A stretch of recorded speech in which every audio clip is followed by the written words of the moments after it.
Hey friends, welcome to Bokeh, a podcast exploring the ever-blurring lines between the personal and business lives of professional photographers. This is your host, Nathan Holritz, and I'm happy that you can join me today in connecting with photographers and entrepreneurs as we discuss photography, business, and, oh yeah, that sometimes messy thing that we call life. This podcast is brought to you by Photographers Edit, custom image editing for the wedding and portrait photographer. Just visit photographersedit.com.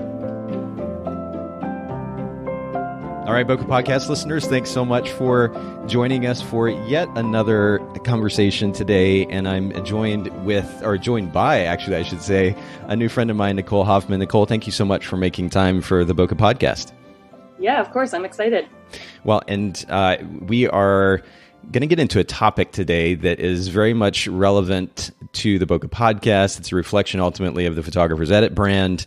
We're going to talk about efficient workflow. And it sounds like kind of a nerdy topic, but I think you're going to change everybody's perception of of efficient workflow. We're going to get to that in just a little bit. But to begin with, something that we like to do here on the podcast is to start off with some type of a value add for our listeners. If they only have 5 minutes to listen, I still want them to walk away with something. So to that point of efficient workflow and saving time, I'm curious if there is something that you do on a daily or weekly basis that enables you to create a little bit of space for yourself in your life. What's your technique for time, if you will? Yeah, my biggest thing, it's nothing fancy by any means, but I found that over the years, especially running a business and also having a second full-time job and also a good social life and trying to travel and all of that on the side, my biggest tip, I guess, is really calendaring every single thing you do, track your business events and jobs, but also like manually block out time for your personal things and trying to really stick to it. Like I said, managing a business and having another job and a bunch of other social things. I literally sometimes working from home have to like schedule my showers, as crazy as it is. Like my schedule is so crazy that my friends make fun of me for literally having to block out time for, make sure I'm getting ready for wherever I got to go out to at certain times, since it can vary so much day by day. But that's really how I live my life. Like I have to look at my calendar for everything and make sure I have the time available to do, what I'm planning. And I share a calendar with my husband as well, which has actually been really useful for our personal to-dos and events. So we have a shared calendar, and so he can always see when he's making plans with friends, if we have something going on already. And that's been working really well for a few years for us. Wow. Okay. So this actually begs, at least for me anyway, a question to do with that busyness. And we talk a lot about being busy and then ultimately kind of minimizing the busyness and creating time for, first of all, the things that are important for our businesses that actually drive them forward, and then ultimately creating time for ourselves. I've personally, not accidentally certainly, but found myself recently much busier than I have been at times in the past. I pull up my calendar app right now and it feels like there's just constantly something going on. Yesterday, I actually took a day off, got out of the office and went and did something that I wanted to. And it just felt like such a luxury. And to be clear, it's not like I'm working 80 hours a week and, not getting any sleep and this kind of thing. But where do you think the balance is between being busy? Because I'm seeing it's not just being busy for the sake of being busy. I mean, we're seeing wonderful growth at Photographers Edit right now. And I want to keep that momentum going. But where's the balance between finding growth for your business and also not existing in this kind of haphazard 100 miles an hour all the time existence? Do you think there can be a balance? Yeah, definitely. And I've actually even set this year for 2018, had set kind of scheduling limits for my business. And I'm actually tweaking them a little bit going into next year. Where I'm located in New Jersey, we definitely have a pretty long wedding season. I would say most weddings are anywhere from May to October, but then we still get some throughout the winter months, or what would typically be an off season for a lot of areas. And I kind of found that I used to just take anything I could for my business. I was very new and excited, and I was a yes man, as some people would say, and I would take on everything because it was, it was exciting and I wanted my business to be successful and I didn't want to, have to turn people away. And over the past year or so, I really tried giving myself hard limits as to how many sessions or shoots I would do a week to make room also for a few meetings potentially. And also, of course, the weddings on the weekends, which are crazy, which is usually, of course, a good time for personal activities. So it did take a little adjusting, especially going into my business. Actually, it was right around the time I started dating my husband. So it took a little bit of adjusting for him to realize a lot of my busy time was on the weekends for my business. And so over the years, I found I was missing out on a lot of personal, family get-togethers and birthday parties and things like that. And I'm still, like I said, I'm still adjusting it a little bit, but I definitely find that having hard limits as to how many things I could do per week, as well as how many weddings I would want to take on per month, that still kept me sane. I found definitely helps, and being able to see that somewhere on your schedule very easily and just be able to easily turn people away or give them good recommendations, because you won't be happy if you take it on in the future. That's one of the hard things I think with this business is you want to take it on now, but you're not going to see the effects of it until sometimes a year later. And you kind of think, okay, no big deal. I can handle that when I, have 6 weddings or 8 weddings in a month. And then that month comes up at, a year plus from now. And you're kind of like, oh my God, why did I take all these weddings? So I think kind of setting those limits, kind of learning, and everybody's limits, of course, are going to be a little different, but I think I've kind of gotten to a good place where I try to do no more than 4 weddings in one calendar month, and definitely no more than 2 sessions a week. But I guess just to play a little bit of devil's advocate, I have to jump in here because I'm so curious, and maybe this would have been a better question to ask to begin with, just to keep things simple. But like the fact that you have to schedule your showers, is that not? I mean, it's kind of funny in some ways, but at the same time, it's like, whoa, wait a minute. Does it not kind of cause you to pause and question how you're managing everything that you've got to this place where you've got to schedule something like that might only take 20 minutes or whatever, but like you've got to actually put it in the calendar to make it happen? Yeah. And that is more so something I kind of sometimes have to plan out, not so much because I don't have the time for it. It's more so because my working from home, I get in the habit of waking up, and I have certain hours I work on my photography business, certain hours I work for Tave, another company. And so sometimes I'm not leaving the house until later on in the evening for, say, a consult or a shoot or something. So sometimes I just have to almost remind myself an hour before I need to leave, since my schedule does change every day depending on what I have going on out of the house. I kind of need to remember, all right, I need to make some time to, get ready. I got to think of that before leaving the house. And of course, the commute can vary every day depending on where things are happening. So it's not so much about not having the time for getting ready and things like that. I think working from home is so different that, coming from more of a traditional 9 to 5 in an office where I would wake up every morning and have a routine. I think when you work from home, it just kind of throws things off a little bit, you have that type of routine. And of course you can, if you choose to. I find that as soon as I wake up in the morning, like I just naturally am motivated to right away, sit at my computer and get things done. And I kind of reserve certain hours for certain, businesses. But yeah, so my friends do like to just make fun of me about scheduling. Like I literally put everything in my schedule, and really it's the number one thing I look at and try to stay accountable to it. Well, and I think this is, first of all, the fact that you are proactively addressing this issue of being busy by scheduling things is much more proactive in nature than I think the way that a lot of photographers function, whether or not they're as busy as you are or not. There's a tendency that I think we all have at some point or another to just react to everything coming in. We're so overwhelmed. It's just like whatever comes up next, whether it's an email notification on our phone or some notification from our computer that we go respond to that thing, then we jump to this thing, then we get a phone call, and we're constantly reacting to everything. So I love the fact that you're proactive enough to go in and actually block out chunks of time in your calendar to allocate to particular tasks or appointments or otherwise.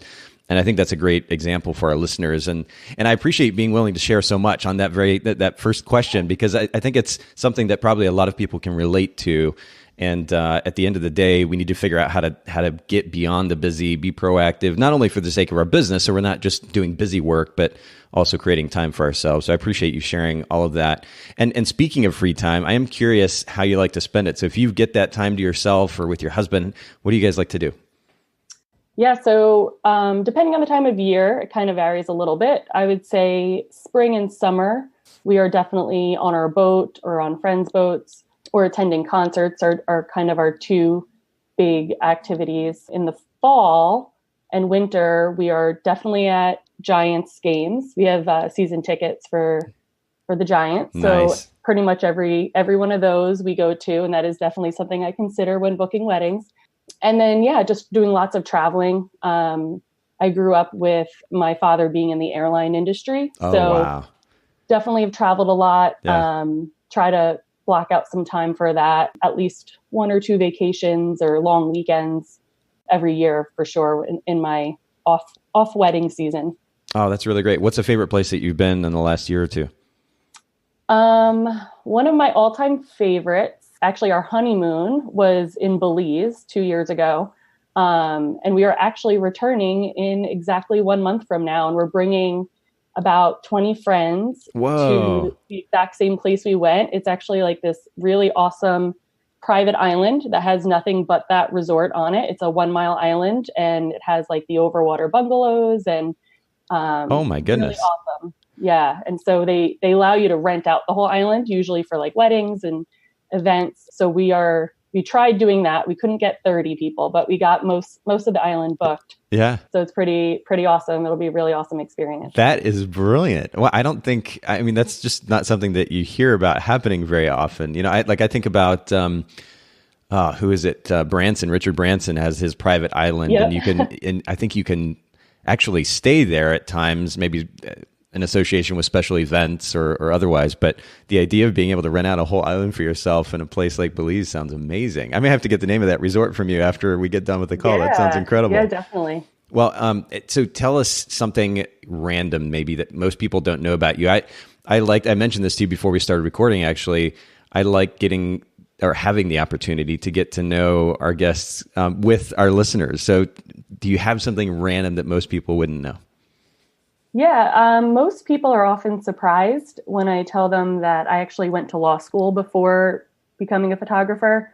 I graduated in 2012 and kind of accidentally stumbled into the photography business. Photography was always like a hobby of mine in high school, learning film a little bit, and then kind of picked up digital while I was in law school. I was living in New York City and just very inspired by the area and always wanting to take photos of the city. So I kind of learned it as a hobby. And while I was in law school, came home and friends were like asking me to photograph things and all of that. But before photography was law school, which people are always like, what the heck? How do you end up becoming a photographer? But yeah, that's usually something that people are like surprised by. I have a pretty good contract, though, I have to say.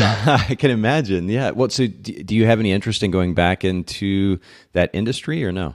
Not really. It's kind of, I mean, I definitely have certain passions mainly with, I was in criminal justice as in college, in undergrad, and then went to law school mainly with the goal of kind of doing something to fix the criminal justice system was kind of one of my passions. And it is still something I support on the side with organizations like the Innocence Project or kind of like a side passion of mine. But I don't really see myself going back into it. I really love owning my own business and doing the whole, photographing weddings and all that so much. But yeah, maybe in another life I'll come back to it. It's one of those things that I fell into. I loved my job before law school as a paralegal. And it was kind of one of those situations where it was like, I kind of would rather maybe work a little less and make more. And why not, if I'm a paralegal, why not go all the way and become a lawyer? And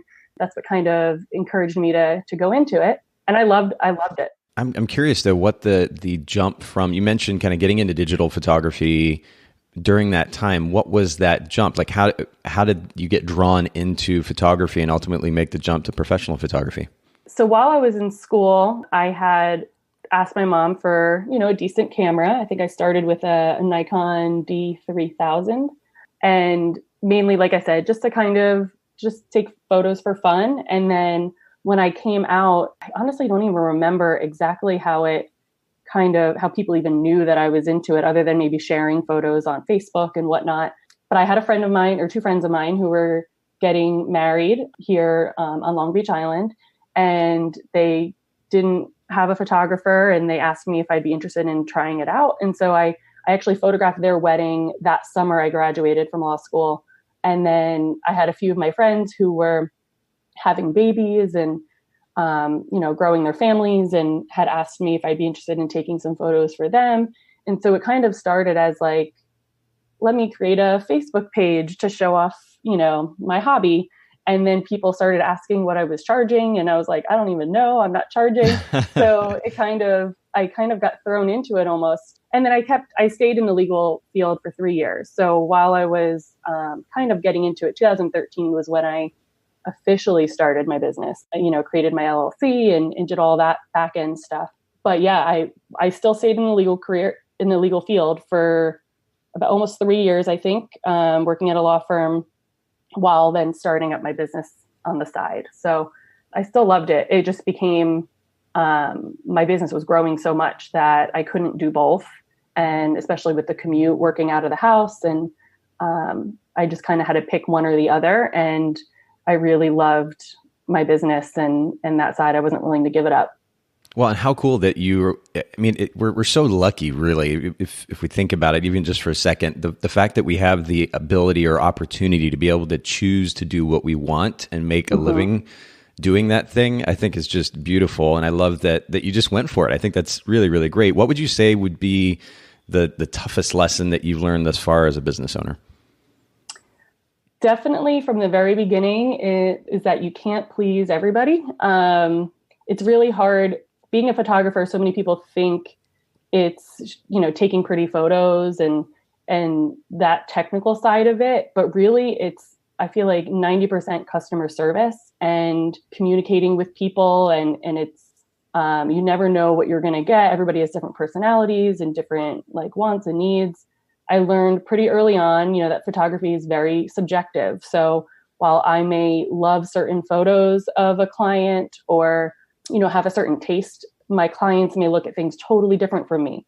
And I know I've talked to other photographers who kind of say the same thing, after maybe delivering wedding images, as an example, your clients will pick one for their new profile photos. And you're like, oh my gosh, they chose that photo. That's one of my least favorites or something, It's so subjective. And I learned very early on that it's really important to set expectations with clients, especially when it comes to editing. It's kind of like people hear Photoshop and they think that you can do a million things with an image and make them look different. And while you can do some of that if you're really good and, really advanced with Photoshop, but some people just have very inaccurate, I guess, expectations of what the average photographer is going to do for them. And so I feel like setting those expectations early on and, letting people know what to expect in their edits and what you're delivering is so important. I had one bad review that kind of made me very well aware of that early on in my business. And I'm really glad that you bring this up. I think I've maybe mentioned this a little bit on the podcast in the past, but it's something that's not discussed enough in our industry. For those photographers who are, whether or not you're outsourcing editing or not, the idea that the proof images, and I shot weddings for 10 years, so I speak from experience on this, but the idea that the proof images have to be perfect when delivered to the client, and when I say perfect, I mean completely touched up, every single image, I think is such a misnomer. And to your very point about managing expectations, as long as you're letting the client know, hey, look, this gallery that I'm going to provide for you from the wedding, from the portrait session, or whatever the case may be, these are proof images. They're going to look really great, but understand that if we put those images in an album or you want to order a large print, I'm going to take some more time or have, my editors take some time and go in and retouch that image. So if there are things that you need removed or blemishes that you want fixed, we can do some work at that point. Just understand that these initial set of images are proof images. And the reason I bring this up, this whole podcast conversation is ultimately about time and efficiency in our workflow. And I think photographers take it upon themselves to create this perfect imagery. And it's just especially detrimental to efficiency and the way that they run their business if they're doing their own editing. But even so, if they're outsourcing their editing, that the cost goes up, of course. If they are expecting or creating this expectation for the clients that these images are going to go to them absolutely perfect. And like you said, some clients have this kind of misunderstanding of what is possible, at least with the price that they're willing to pay with what can be done in Photoshop. But managing their expectations proactively upfront, saying, hey, look, these are proof images and we'll touch images up as needed after the fact if you want to order an album or you want to order a large print, and then building the cost of that retouching work into those additional products, I think is a much more, certainly efficient way to go, but much more proactive way to go about the conversation as well. Yeah, definitely. And you always have to love, like on the morning of a wedding, sometimes you'll be shooting, the bride and bridesmaids, and, there'll be something like, I don't know, girl's hair out of place or something. And they'll make the joke like, oh, you could just, fix it in Photoshop, right, or you could Photoshop that out. And I'm always like, no, that's not happening. So yeah, it's definitely, it's become just such like a term that people use and they don't even understand it usually, unless they're of course a photographer. So kind of making them realize that, that you're not going to go through all these images and make things look like they weren't, essentially. Right. Well, it'll help relieve their stress, especially for a wedding day when, the expectations on for themselves are so high. I have to look just so. It'll help relieve stress in that sense. They don't have to worry about the fact that maybe they got a zit last minute or something was out of place. That can be fixed later as needed. But I think it's important to have the conversation verbally, but also putting it in the contract, again, for the sake of managing expectations, that these are proof images initially. We will retouch them later on. And sure, some photographers may spend some time doing extra work to those images that go on social media, that go on the blog. But ultimately doing that to 800 images or 1,000 images, it's mind-blowing to me. And I can think of one particular photographer I've had a conversation with in the past who literally treats every single image that's delivered to the client, the proofs, the gallery, in that way. And the amount of time that they told me that they were spending processing just one wedding was just mind-blowing. And I can't imagine functioning that way on an ongoing basis and relying on that to represent your brand. Like my brand is about, this level of service. Mm-hmm. Yeah, if you're charging $20,000 a wedding, I get it. But if you're charging $6,000, it's a whole different conversation, and you really need to manage this more efficiently. So I'm glad that you brought that up. I know I kind of went on a rant there, but I think it's really important for photographers to think about the way that they're managing their time. And this is certainly a way that they can save time, ultimately by managing their clients' expectations. I know that you shoot weddings and you shoot portraits, but so many photographers do. How do you position yourself against the so-called competition in your market? What's your brand position? I think I stand out a little bit from others in my area because of how involved I really get with my clients.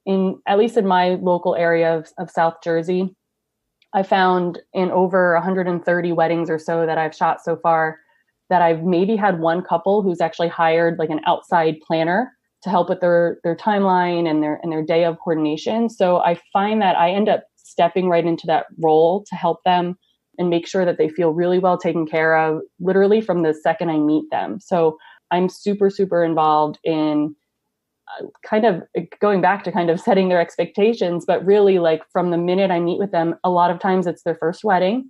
So they don't really know what to expect. They're very overwhelmed. And I find that from their wedding consultation with me, I literally plan out their entire timeline for them, give them tons of tips and recommendations, kind of make them aware of things that maybe they just never thought of, like sunset time, for example, especially here with a lot of beach weddings. Brides and grooms don't even think about that. They know they want sunset photos, but if they are scheduling things to conflict with sunset time, like their entrances for their reception or something, they're like, oh, wow, we didn't even think of that. I really get super involved, which is totally my type A personality coming out, but I get really involved with helping with everything, even outside of photography for them, most of my clients, and really helping them build out, like I said, their entire timeline. And it helps them go into their wedding feeling much, less stress.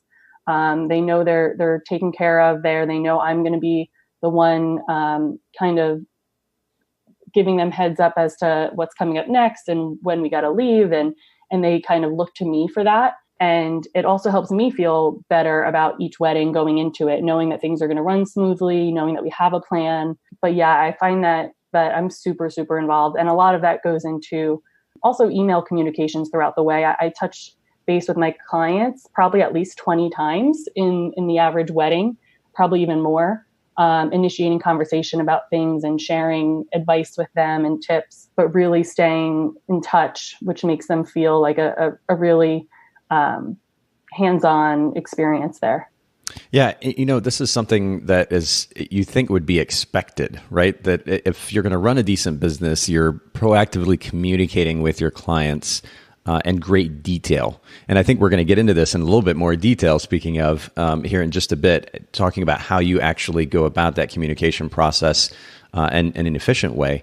But it's kind of sad to think that some photographers don't function in that way. And yet it is an opportunity, as you point out, to kind of set yourself apart a bit, to more proactively engage with these clients and make sure that they feel totally taken care of. I mean, we've talked about this before in the podcast, but it doesn't hurt to reiterate the reality, which is that especially in a wedding scenario, the number of times that I've experienced having the client or the client's parents, family members, friends, or otherwise come up to me and say, "Oh my goodness, you're such an incredible photographer." Not because they have seen any of the images yet, but just simply because I'm providing a positive experience for them.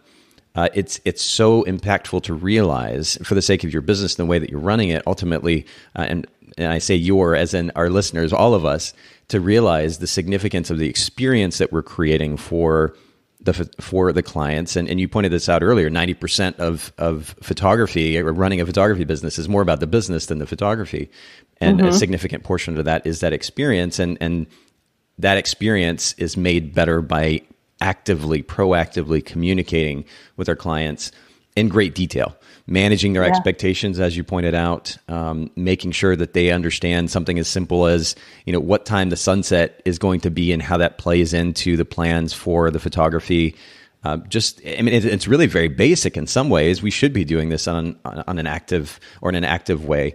But unfortunately, that's not always the case. So we do have the opportunity to create a better experience for our clients by actively communicating, and I'm glad that you bring that up. I want to kind of shift directions here just a little bit. I'm curious, and this is something I've started asking our guests, what's a favorite book that you have read that you might recommend to our listeners? Gosh, it's been a long time since I've completed an entire book. I think probably On My Honeymoon was the last time, which was more of a fiction. But I would say right now I kind of pick up whenever I do have free time, or especially while traveling. I like to bring a book along for the plane if I'm not, editing or working on other work. But my big travel book right now is Crushing It by Gary Vee, who I know you're a big fan of. I love him. But yeah, it's a great book to pick up and put down. It's not like you need to read it all in one sitting or remember any kind of, storyline. But I love it. That's a great point, actually. You can read it or listen to it in just little bits and pieces, and you walk away with something, not just, for the sake of kind of mental stimulation, something that you can actually do something about, that you can act on. And when we are busy as business owners, I think that's really important. It's so easy to consume content, whether for entertainment or for the sake of growth, that isn't necessarily actionable. I mean, sadly, so many business books are 80, 90% fluff, and they could have been kind of culled down to about 10 pages of actually actionable material. And the cool thing about Gary is you really can. You can read it in little tidbits, and he gives you something, and you're like, oh, I can go act on that. I can go make that change in the way that I'm handling my marketing for my business. So we'll make sure to link to that book in the show notes. That's a great recommendation.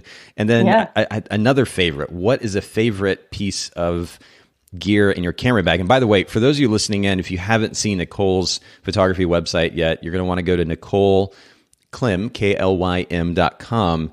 and check out her work there. There's this picture, and I'm tying this into my question, but there's this picture of a couple, I think shot on kind of a fall day. It looks like maybe an engagement session with trees. They're cycling through the images right now, so we're going to get to it here. I'll be able to describe it in more detail in a second, but they're kissing. They're standing in front of, or in the middle of the frame, some yellow trees kind of hanging over them.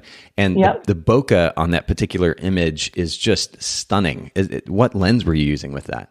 And actually, I know exactly what photo you're talking about. So that was actually my favorite lens, my 85 1.4 Nikon.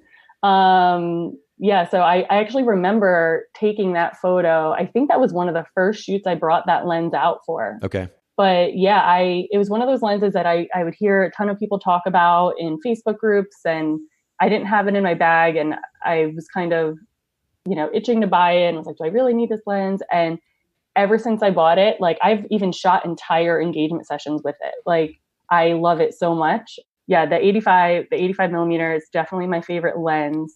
I've actually been trying for the last year to convert, really to go away from like the heavy zoom lenses and trying to shoot more prime. So I've been pulling my 50 out more than I used to at weddings. But for portraits, especially, my 85 is my favorite for sure. Yeah, it's so nice to have the flexibility of a smaller lens that does so much. Mm-hmm. I just did an interview recently, and we were talking about the Fuji X-T2. I love the form factor of the X-T body because it's so minimalistic, yet there's wonderful weight to it. So it doesn't feel unsubstantial. There's enough weight to help you keep steady, but you can move around so much easier without having to carry these massive bags that fit the 70 to 200 and this zoom lens and that zoom lens and backup bodies and all this stuff with these mirrorless cameras. It gives you so much more flexibility, and I don't know, I think it in some ways maybe enables you to focus more on the actual photography versus worrying about all this heavy equipment. And so I really love that. And again, for those of you listening in, you're going to want to not only go to Nicole's website, NicoleKlim.com. Of course, we'll link to that in the show notes, but you can also check out her work on Instagram, and it's NK, N as in Nicole, KLYM photo, just like that. And you've got just this really bright, vibrant work that is quite lovely. So y'all make sure that you go check out Nicole's work there. You mentioned earlier that you not only have your own photography business, but also that you work for a company called Tave. And of course, Tave is, I mean, to put it very simply, and I'm going to let you explain more of what you guys do here in just a second, but very simply is a CRM. And a lot of utilizing a CRM has to do with this topic of course, the efficient workflow. You are in an interesting position where you're a photographer, but you also represent a brand that's about workflow. How did you originally make that connection with Tave? Did part of it at least have to do with your interest in workflow? What did that look like? Yeah, so it all started when I had started at my business. I had quickly realized that I needed a system for everything on the back end. I am one of those rare breeds that actually loves the managing of the business and the administrative kind of things almost as much or sometimes more than even the shooting. So so early on I was like, I need like a way to organize things. My biggest thing was the workflow side of things, like the tasks and things I need to take care of for every single client, shooting 25 30 weddings a year, and then like 60 to 100 portrait sessions. And I was kind of like, I needed to know what I need to do right now. And so I found Tave first as a photographer for my business very early on. It came as a recommendation from other photographers in probably, I think, a Facebook group that I was in, and started out as a user. So then in the Facebook user group that Tave has, I was finding myself very active in just helping other people, like with answering their questions, learning the software a bit. And I actually got approached by Jason, who's one of the co-founders and developers. And he was like, hey, would you want to work for us? And so I actually started working as a contractor in the beginning and mainly helping out with answering support questions.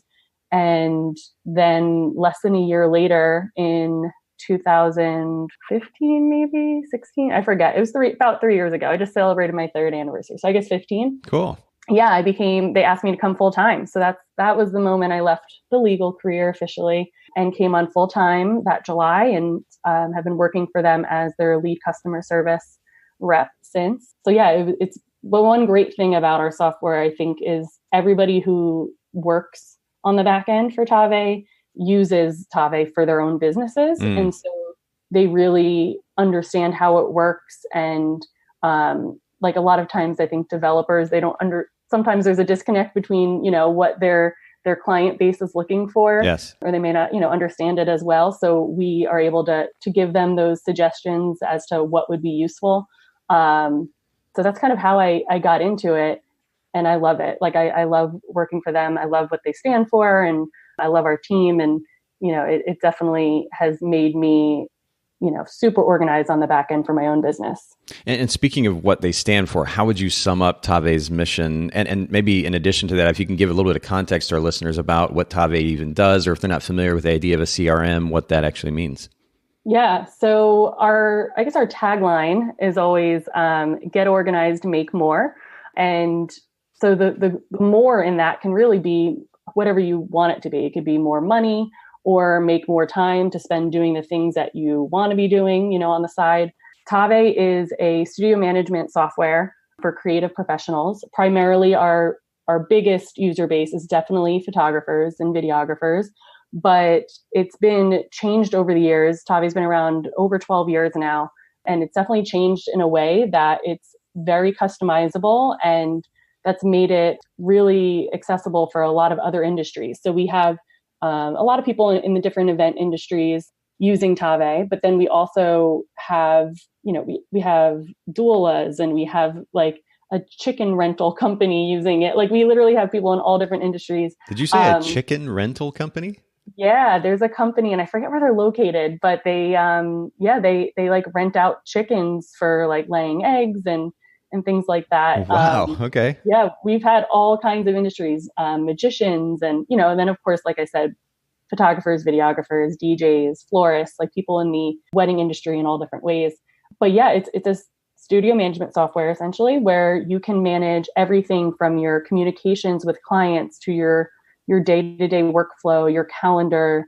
Automating a lot of your business is definitely a huge one. And that's definitely one of the time-saving parts about it. Automating emails to clients and preparing your schedules and contracts and invoicing. And it literally does everything. I manage all my finances there. Other than like Lightroom and Photoshop and my camera gear, like everything else that runs my business is done in Tave, which is pretty awesome. Well, it is. We have so many different things to keep up with, especially as sole proprietors and photography business owners, that it's nice to have kind of a one-stop shop where you can manage all of it. Not only manage it, but then of course have the assistance of automation and reminders. Because at the end of the day, I mean, I just don't know that we were, if you will, programmed to keep up with as much information as we try to keep up with these days.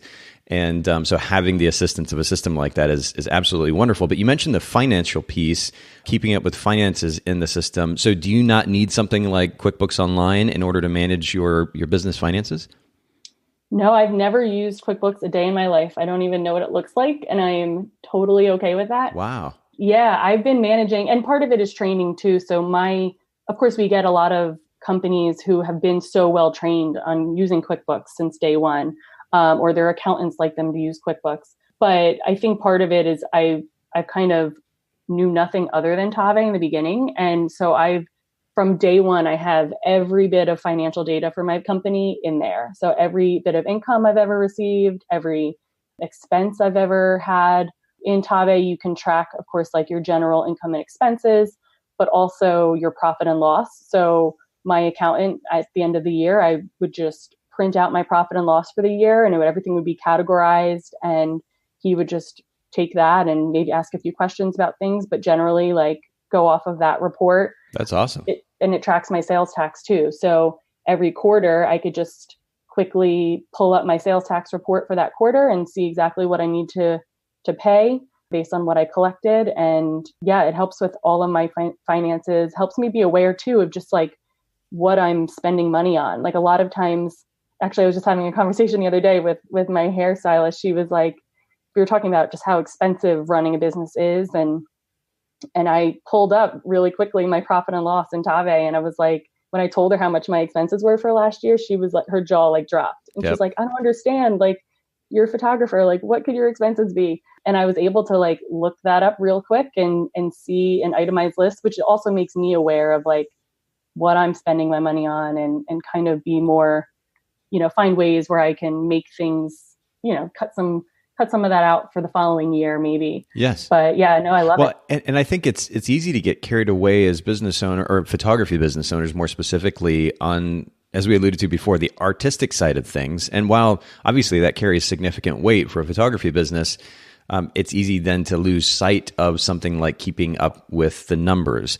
And it might sound like a really kind of nerdy or geeky thing to pay so much attention to numbers, but at the end of the day, what it really does is it puts the power in your hands as a business owner to make intelligent decisions for the sake of your business so that you're ultimately able to make more money. And in no way is mutually exclusive with being an artist. And in fact, and I've pointed this out multiple times before in the podcast, but what we have to keep in mind is that doing things like utilizing a system such as Tave to keep up with your business and ultimately your finances and doing so proactively, what that then does is free you up to be an artist. So if your passion, your obsession is the artistic side of running a photography business, being a photographer, that's great.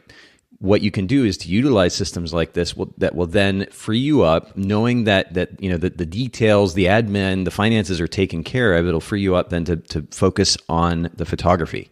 And so these concepts of running a business intelligently and knowing the numbers, it's not mutually exclusive with being an artist. And I think we all have to keep that in mind. And you made the point that you can be aware of something as simple as your expenses for the sake of making adjustments to the way that you are running your business. So next year, your profit margin is even greater. And this, I will say that this year in my own company, I've utilized and continue to utilize and really dig into data more than I ever have before. And it's so much fun. Because again, the power is in your hands at that point. You're able to continue to make very proactive and intelligent decisions. It's not, a lot of times in the photo industry, I think you hear the phrase, I feel like doing this, or I feel like I should probably do that, or I feel like maybe I should go buy this thing, or I feel like maybe I should go after this client. You don't have to function in that way based on your emotions, which, by the way, and I speak from personal experience, they're a roller coaster, right? They're up and down and all over the place. And simply functioning based on your emotions, your feelings, is going to likely put you in a bad place. You can make intelligent decisions that are based on actual data. The numbers don't lie. You can make intelligent decisions based on that information, and then let your feelings play into the artistic side of things when you get into the photography, when you get into engaging with your clients. And you can actually capitalize on that in a really beautiful way.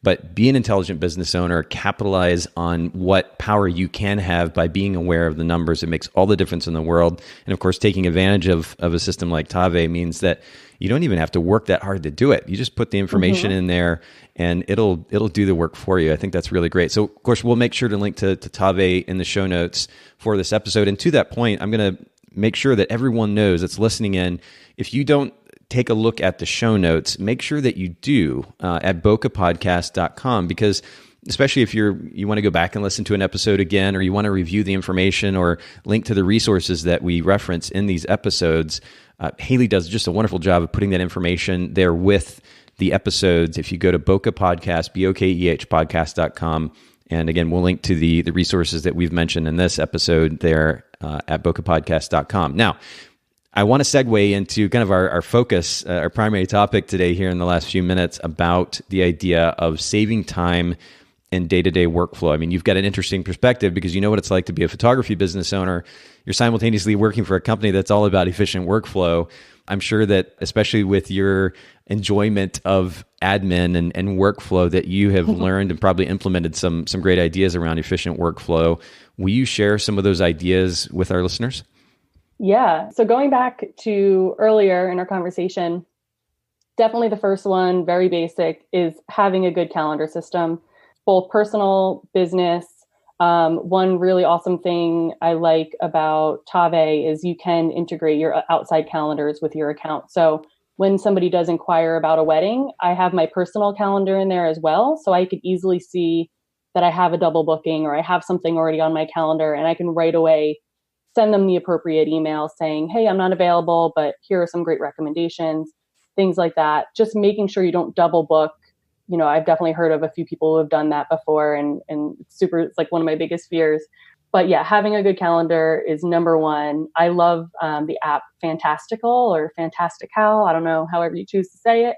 That's definitely, I feel like there's an app for everything these days. And that is my favorite calendar app. What do you like about that app? There are so many different options out there. What is it particularly about that app that you enjoy? I've been using it for so long that I can't even remember a lot of the differences from like the Apple. I'm definitely an Apple user. So I was using the Apple, iCal app on my phone and my computer in the past. I think the biggest thing for me was the ability to like snooze events. So they had like better snooze functions, like weird things like that.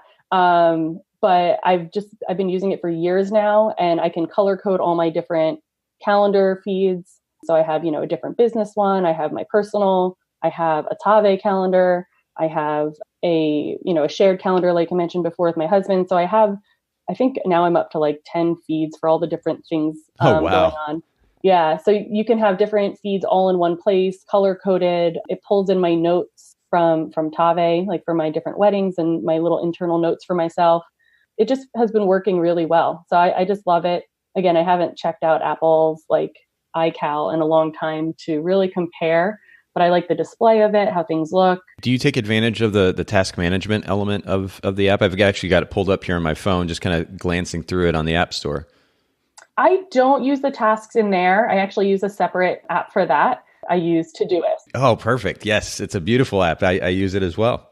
Yeah, I love Todoist, which actually goes into one of my other tips was definitely, so I have my calendar and then I have Todoist, which actually you can like subscribe to your Todoist tasks inside Fantastical. So whoa, cool. I have like a separate like feed for there. And actually that's one of the things I do like about Fantastical that I don't think you can do with iCal is you can have like different calendar sets. So my default just shows me like my photography calendar and my personal calendar.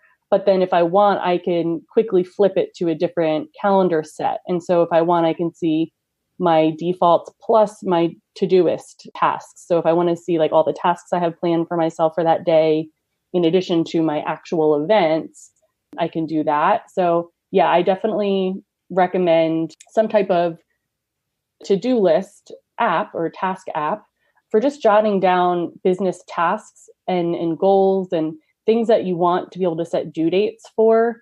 That has definitely kept me accountable, even for personal tasks.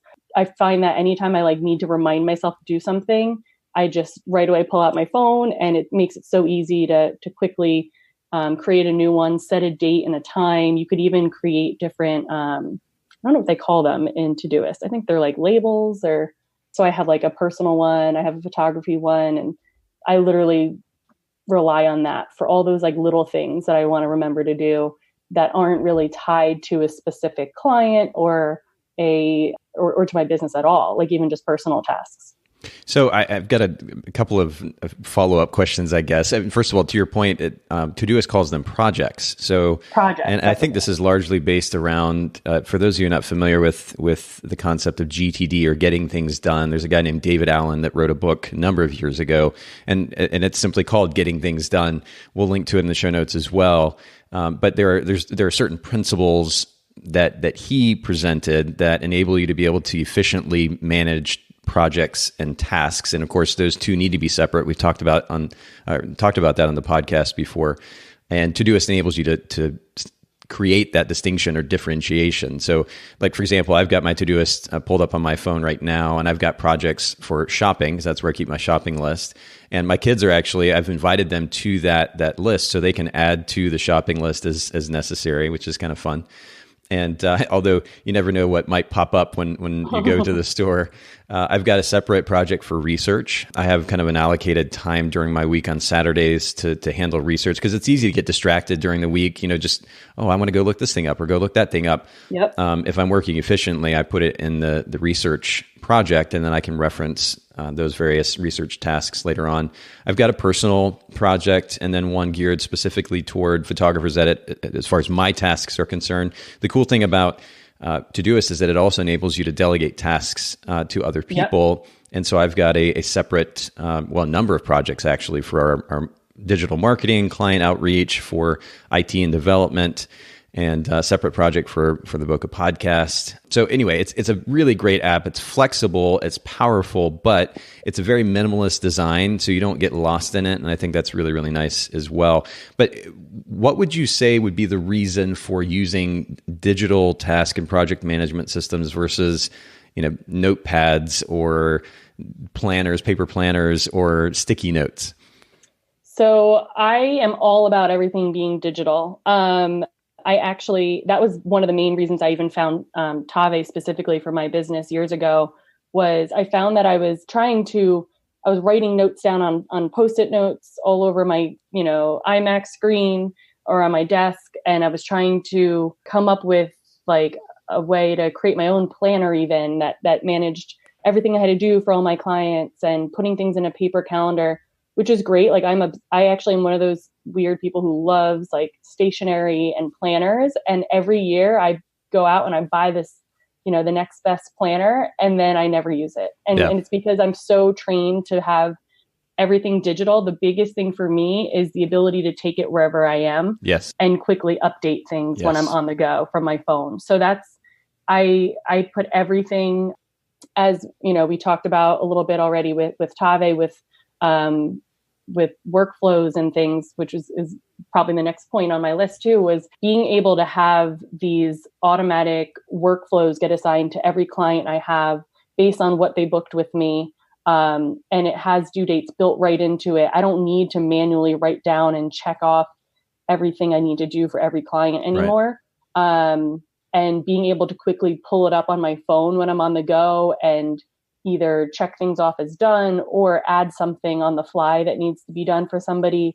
I know it's there and I can access it from any computer, any phone, any tablet, and everything's syncing everywhere. Like I'm a big digital person. I try not to use a ton of paper in my business now. I think the only thing I use paper for really is I have a notepad that I bring to consultations, just because I feel like it's more personal than having a computer screen in front of me or something to take notes. So yeah, really, that's it. I think it's great that you mentioned the significance of paper, because at the end of the day, we're not suggesting that paper is a bad thing or that there isn't something really enjoyable about the tangible process of taking a pen and writing on paper, whether for the sake of journaling or brainstorming or otherwise. But the caveat here is, something that we mentioned earlier, centralization, right? Having everything in one place or maybe a couple of places, number one. Two, you can't lose the information. These apps are syncing to the cloud. So if, let's just say your phone gets lost, well, you can easily go to the computer and pull up that task and project list. And I think Tave has a mobile app as well, correct? So it's not a downloadable app like from the App Store kind of app, but the entire site is mobile responsive. So perfect. Every browser, whether it's a computer, a tablet, an iPhone, or any kind of cell phone, you can pull it up and have the same functionality you get on a big desktop, and it's awesome. So I quickly, and that's part of going back to like expenses and all that. As soon as I incur an expense for my business, I've literally just trained myself. I right away pull up, like if I'm out, say go to Staples for office supplies or something, I am trained as soon as I'm done making that transaction, I just pull up Tave, and now actually with those new like Siri shortcuts that Apple came out with, I even set up a shortcut so she automatically pulls up my Tave account for me in my browser when I say a certain like keyword or whatever. Yeah. I've just trained myself that I just go right there, hit log expense right on the dashboard, and get it logged so I don't forget, I don't put anything off. But yeah, so having everything accessible from anywhere I go is definitely key for me. Yeah, there is something significant about that. And again, not minimizing what is probably a pretty subjective topic, paper versus digital, and certainly not minimizing the significance of paper and that tangible process. But at the end of the day, if we're talking about creating an efficient workflow where everything is, as you point out, very easily accessible, it's all in one location, it's not going to get lost. It's so important, I think, to take advantage of the digital tools that we have. And actually, I'm glad that you bring up the Siri shortcuts. I think I want to figure out a way to do a whole separate episode or two around using voice for the sake of efficient workflow, because I've certainly been taking advantage of it more, at least when it comes to emails and text messaging for the last little bit. And I literally have, it's funny you mentioned the Shortcuts app. I have that app pulled up as a kind of a reminder to go in and look at my workflow with regards to shortcuts, so that I can take advantage of asking Siri to do a particular thing and not having to manually go and click. I mean, I don't like spending a ton of time in my phone as it is. And so if I can just talk to the phone and tell it to do something and not have to use my two thumbs to type away, I think that's wonderful. And I love it. If we're intelligent about it, we can create even more efficiency within our workflow that way. So I think that's absolutely wonderful. Talk to us a little bit. I know you mentioned a few tips thus far when it comes to creating efficient workflow, and I can't thank you enough for making time to share about this. But talk to us a little bit about communication and email. Definitely my favorite way to communicate with my clients. I am one that doesn't like phone calls, so I do most of my communicating by email, or I'm even welcome to them texting me, of course, within reasonable hours. But 99% of my communication with my clients is by email and initiated usually by me. I know I mentioned briefly earlier, I usually touch base with my clients, particularly mainly wedding clients. Of course, portrait clients there's not as much back and forth with. But for weddings, I initiate at least 20 or more different conversations or emails. And my theory is, if it's an email that you're going to send to somebody else at least once, make a template for it, so you don't need to reinvent the wheel every time you need to send that type of email out. So I have probably hundreds, I haven't counted, of email templates that I've set up inside Tave. And so every time I'm initiating one of these emails, either Tave does it for me with an automation, but even if it doesn't, if I'm manually sending an email, it's usually starting from one of these email templates. And I have to jump in here and say, some people might kind of argue, well, if you're using email templates and automating communication, isn't that impersonal? But I would actually argue that there is a way in which you can add tone. I'll put tone in air quotes here, but there's a way in which you can add tone to an email, excitement, using exclamation points. I probably way overuse them, but I want to communicate excitement and interest when I am engaging with somebody, even in a text or email conversation. There are ways that you can use punctuation and the style of writing that communicates a certain level of personalization and excitement and enthusiasm to be engaging with them in conversation that you can add to a template. And so your personality is still has still been kind of projected onto this email communication. And yet at the same time, as you point out, you can take advantage of the templates and save time, not having to manually type out an email every time you send one to a client. You can take advantage of those templates. So I think that's a good kind of best of both worlds scenario. Yeah, and I've even actually lately have even added emojis into a lot of my templates in the subject lines, because once I found a few different companies that I get emails from were doing that, I was like, oh my God, I never thought of that. And so now I do that, which I find these days with all the emails people get in their inbox, it's so easy to get lost in there. And so I found including like cute little emojis that are related to maybe the thing I'm emailing them about right in the subject line helps them stand out. As simple as it is, but it makes it kind of more fun and makes it stick out in their inbox a little bit more. At least that's the goal. But yeah, definitely getting things in templates. It also avoids spelling mistakes, every time you're sending it out and maybe in a rush to get an email out, having it already pre-written and looked over by yourself. And you can always, of course, adjust it as you need to before sending it out for somebody if it needs to be adjusted. But yeah, getting things consistent, I think, each time. So you don't need to remember what you usually say in that type of email. It's already ready for you in a template. Yeah, this is. I'm glad that you bring this up as well. And we're, I think, way past the days of extreme professionalism or ultra professionalism, where what you're reading just feels stiff and boring. And there is because we are, most of us anyway, used to text messaging and utilizing emojis. By the way, emoji it's actually a Japanese word, emoji, and they've taken and combined the word emotion or emotional with a word G, or an element of a word, which is represents the idea of a character. So an emotive character, I mean, it's pretty straightforward. But the idea that we actually implement or utilize these emoji in emails or in text messages, I don't think in any way minimizes professionalism. And in fact, if we're talking about creating a positive experience for a client or a potential client, I think they're going to welcome somebody who actually truly engages them with enthusiasm and excitement and a bit of emotion versus just kind of a flat, emotionless email communicating information in a very dry way. And this is something that we talk about it at Photographers Edit, in fact. And in fact, just had a conversation again about it recently, because I want our clients to feel like they have a relationship with us. That's important to me and to the brand. And that carries all the way down to something as simple as responding to a customer support ticket. I love that we're having this conversation. I think it's a good reminder for all of our listeners as well. Maybe lastly, you can talk just a little bit more about automation. I know you've referenced this a little bit, and especially in regards to email communication. What other elements of your workflow are you able to automate?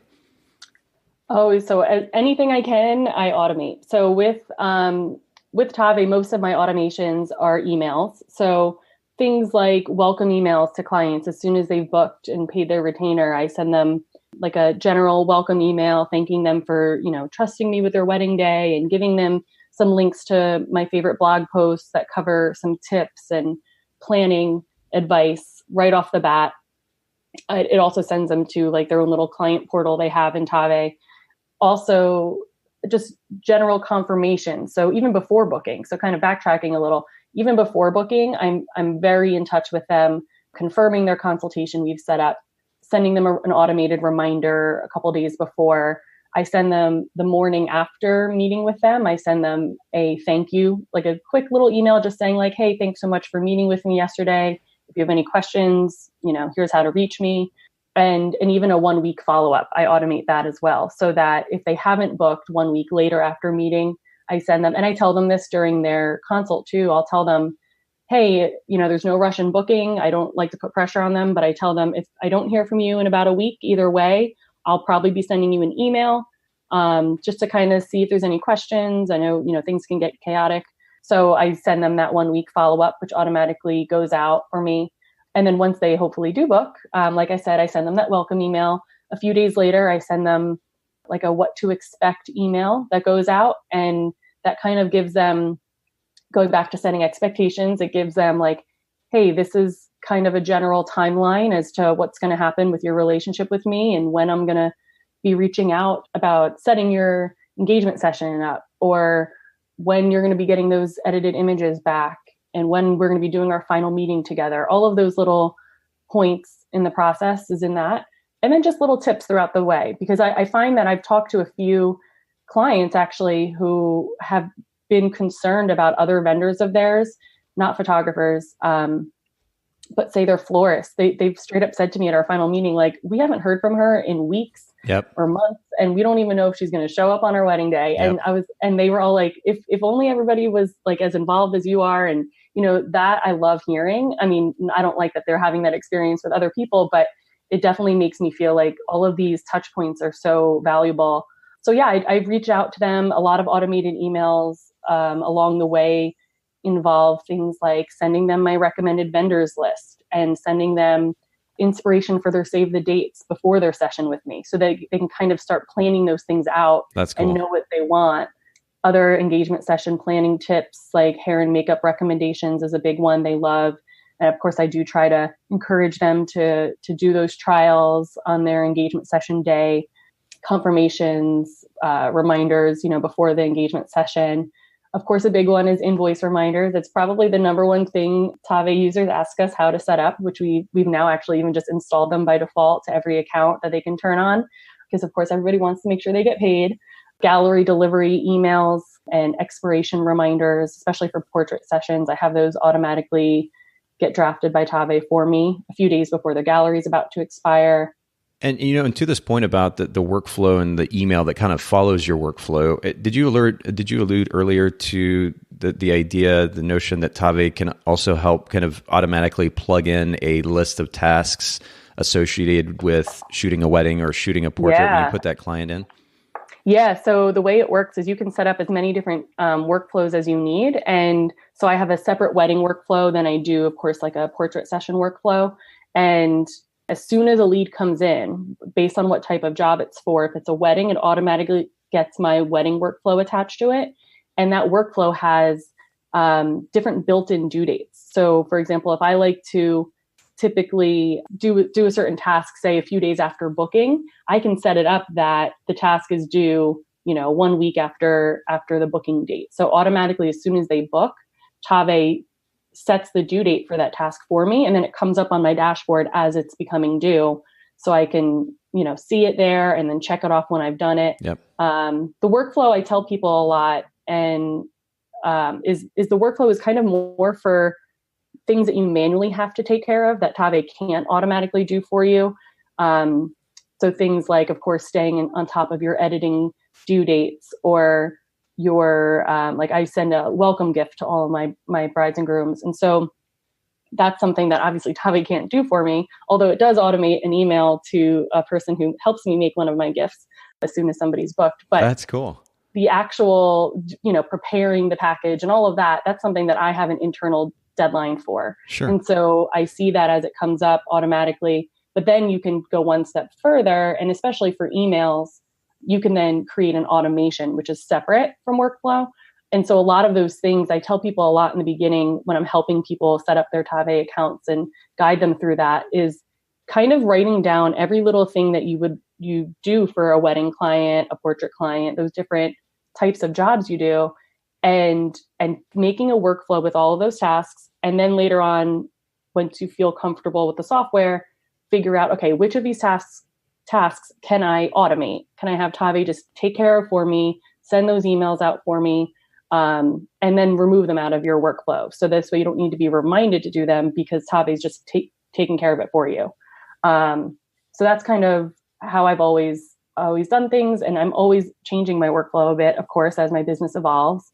But anything that I can automate, especially emails, I do. And like you were saying before, some people get scared or shy away from automation because they think it's a little like robotic. It's a little, it doesn't have a personality, which, like you already said, you can make it just show your personality in that language you use.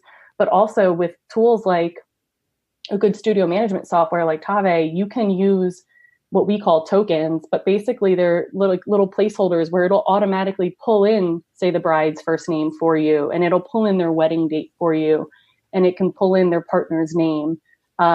You can use these tokens to make things like the actual content of the message be super personalized, so it doesn't look automated at all.